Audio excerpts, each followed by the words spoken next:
दिन म्हणून साजरा करण्यात येतो. आणि ह्या दिवशी भारतीय स्त्री शक्ती या संघटनेची स्थापना झाली आहे 1988 साली.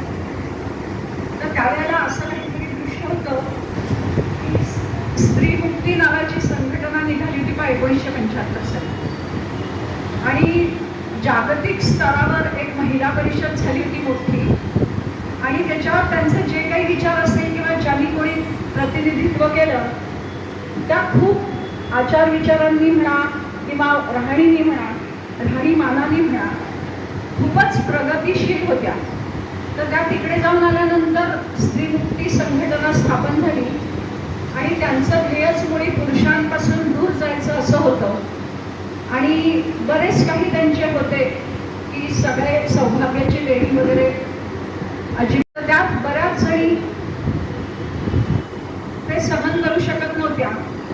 मग विचार तर प्रगतिशील आहेत, पण विचार जरी प्रगतिशील असले तरी हे सगळं करायला महिलांची तयारी नसल्यामुळे काही जणींनी एकत्र येऊन स्त्री शक्ती संघटनेची स्थापना केली. ती नेमकी आजच्याच दिवशी केली. परिवार हाच मूलभूत घटक भारतीय स्त्री शक्ती समजते आणि तोच नेमका दिवस त्यांनी स्थापनेचा ठरवला आहे.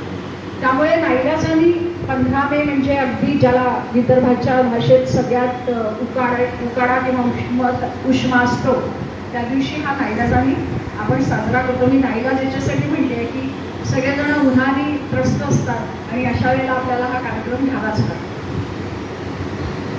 काही भगिनी आपल्याकडे कुटुंब या विषयावर त्यांची मतं मांडणार आहेत. आणि त्या सगळ्या जणी तर नाही म्हणू शकत, काही जणींनी भाषणं वगैरे दिलेली असतील, पण त्याच्यातल्या काही जणी अशा आहेत की ज्यांनी पहिल्यांदाच कुठेतरी आपले विचार 4-4 प्रगट केले आहेत.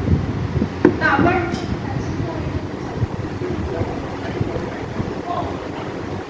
त्यांचे विचार आपण माईकवरून ऐकूया.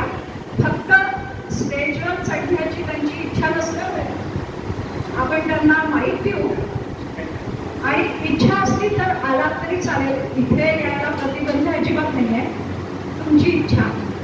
आणि मग तुमचे विचार ऐकल्यानंतर डॉक्टर किरण देशपांडे आपल्या चंद्रपुरातले एकमेव मानसोपचार तज्ज्ञ आहेत.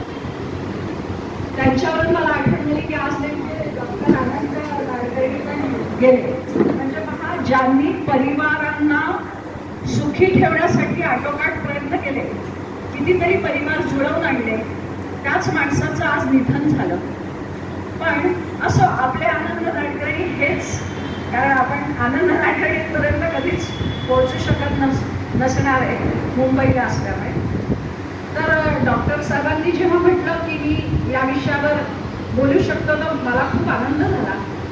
आणि त्यामुळे त्यांचे पण विचार आपल्याला ऐकायला मिळतील. पण तत्पूर्वी मी अशी विनंती करते की ज्यांनी आपले विचार प्रगट करायला होकार दिला आहे त्यांचे विचार आधी ऐकूया. सर्वप्रथम मुक्ता सर.